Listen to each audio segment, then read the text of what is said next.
à quels sont les enjeux du supply chain management, quelles sont les bonnes pratiques. On écoutera une table ronde animée par Hervé Béland, qui est là, donc tout va bien, du success story de directeurs et experts en supply chain management. On écoutera ensuite des responsables de ressources humaines qui ont des visions bien claires sur comment organiser des fonctions supply chain.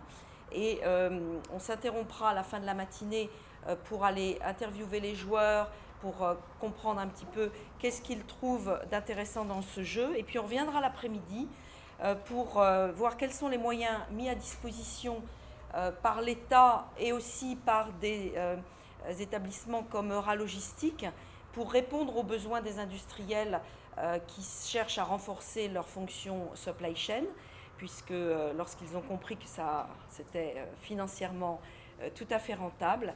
Et on aura une visite des installations et des projets, une description des projets d'Euralogistique par Laurent Després. Voilà, et puis ensuite on ira remettre le trophée au vainqueur, sachant que l'enjeu est important puisque le vainqueur aujourd'hui ira à Dubaï au mois de septembre défendre les couleurs de la France. La dernière fois que nous avons participé à cette compétition internationale il y a 2 ans, c'est une PME, Bernard Contrôle, qui a gagné la finale française et qui est arrivée 6e en finale internationale. On a encore une équipe Bernard Contrôle qui joue d'ailleurs cette année. Et l'année dernière, c'est une société qui s'appelle GKN qui a gagné la finale française, qui est allée à Dubaï et qui est arrivée 8e. Donc l'enjeu cette année, c'est le podium, au moins une des 3 premières places au niveau international.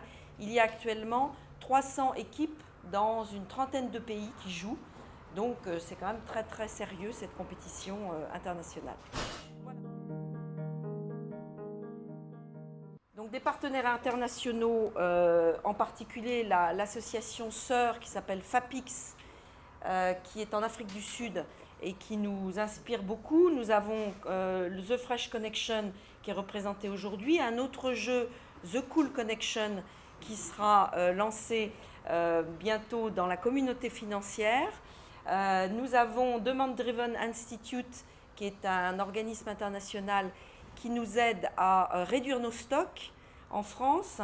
Nous avons le Supply Chain Council, avec qui nous commençons à travailler. Nous aurons des présentations aujourd'hui de Marc Forêt sur le modèle, le score modèle diffusé par le Supply Chain Council.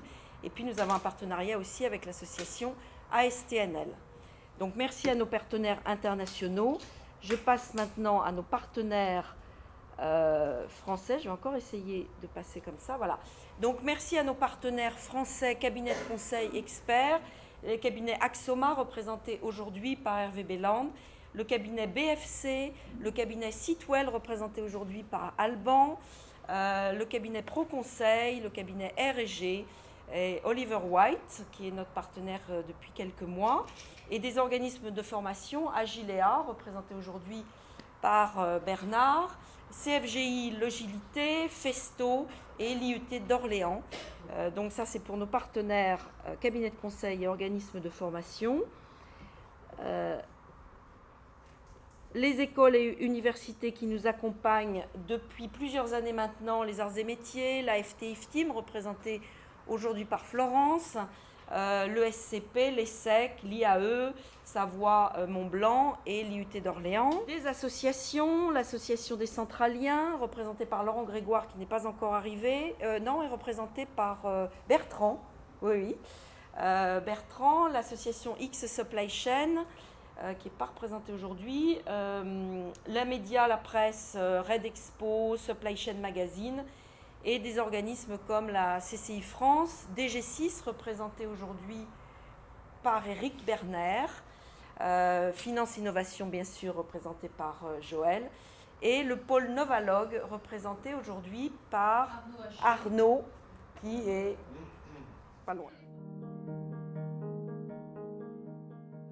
Le jeu donc permet de réconcilier la demande, le supply, et de mettre tout ça en cohérence avec les plans financiers, le budget, les plans financiers. On le verra aussi tout à l'heure. Des challenges que l'on peut relever à l'occasion de ce jeu, et bien évidemment l'esprit d'équipe, la communication, la prise de décision, l'alignement aussi entre la stratégie d'une entreprise et les décisions opérationnelles qui en découlent dans les différents départements. Donc vous pourrez interroger les joueurs tout à l'heure. Il est évident que c'est très important pour que l'entreprise atteigne ses objectifs. On verra aussi qu'il y a des décisions à prendre sur l'alignement avec les fournisseurs, avec les distributeurs.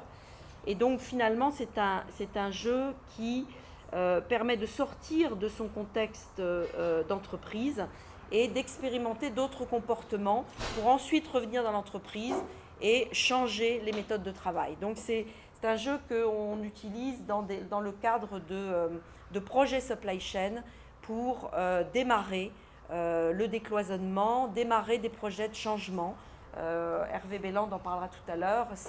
C'est l'une des applications les plus intéressantes de ce jeu, démarrer un projet supply chain dans une entreprise.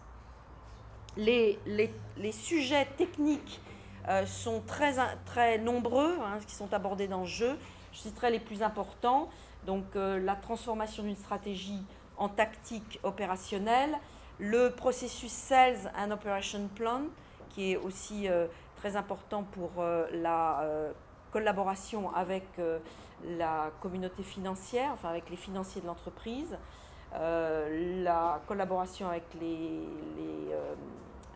suppliers, les fournisseurs, les clients, tout ce qui est demande management aussi, comment mieux appréhender la demande de marché fluctuant lorsque les clients font des promotions, comment réagir au marché fluctuant. Donc tout ça, on le voit dans le jeu.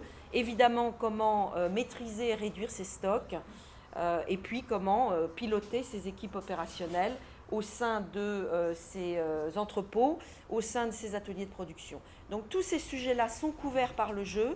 Le jeu permet d'expérimenter, c'est un petit peu comme un simulateur d'avion.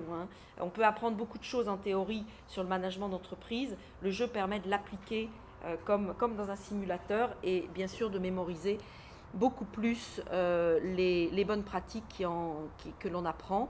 Et finalement, pour terminer, après avoir joué, on peut, si on veut, passer d'un management de ce type à un management de ce type. Voilà, c'est l'enjeu de The Fresh Connection.